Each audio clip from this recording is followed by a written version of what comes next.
लोक मला विचारतात तुमचा मधला मुलगा काय करतो, तेव्हा सांगायला माझ्याकडे तुझ्याकडची एकही चांगली गोष्ट सुचत नाही. तेव्हा होतो माझा अपमान. तुझ्या दारूच्या गुत्त्यात बसतोत ना, तेव्हा आजूबाजूची माणसं म्हणतात हा पुरुषोत्तम गायकवाडांचा मुलगा बेवडा. तेव्हा होतो माझा अपमान. जाता येता तू मला जेव्हा बाबा अशी हाक मारतोस ना, तेव्हा होतो माझा सगळ्यात मोठा अपमान.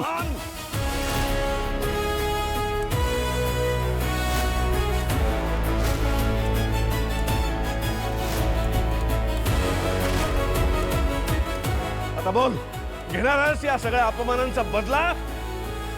सुलोचनाला शेवटचं सांगून ठेव, उद्या रस्त्यात जरी माझा कोणी गळा कापला किंवा माझं दुकान पेटवायला आलं तरी मदतीचं नाटक करायला हा तिथे येता कामा नये. बस बस बस.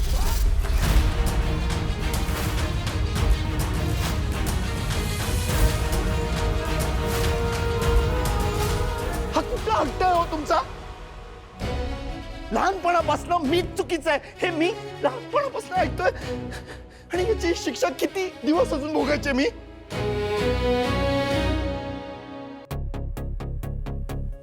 तुमची आबरू वाचवण्यासाठी मी गेलो होतो त्याच्याशी लढायला. त्याला जाब विचारायला काय चुकीचं केलं मी? आत्या, तू मला सांग, तू तुझा स्वाभिमान जपण्यासाठी नवऱ्याला सोडून इथे आलीस तुझ्या भावाच्या घरी, आणि त्याच भावाने जर का तुला सांगितलं की तू चुकीचं केलंस तर काय वाटेल का तुला?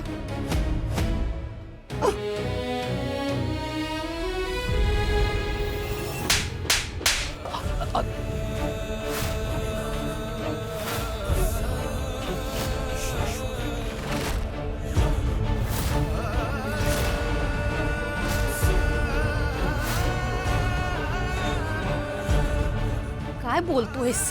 कुणाला बोलतोस आणि कुठल्या स्वरात बोलतोयस? काही कळतंय तुला? तो चुकीचा वाटतोय? त्यांनी काही केलं नाही तुझ्यासाठी?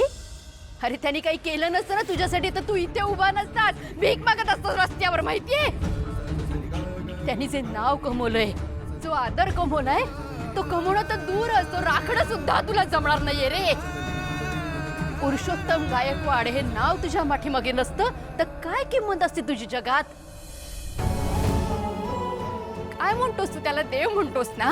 माझा देव आहे, देव आहे. नुसतं देव देव म्हणून देव प्रसन्न नाही होत दीप. तो कसाही वागला ना तरी त्याची भक्तीच करायला लागते, तर तो प्रसन्न होतो.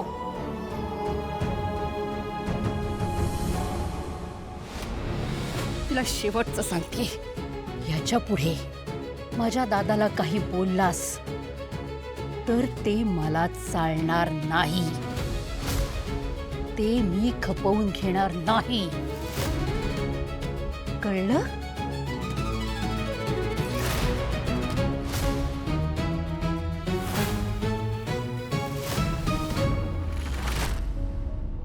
दादा चल.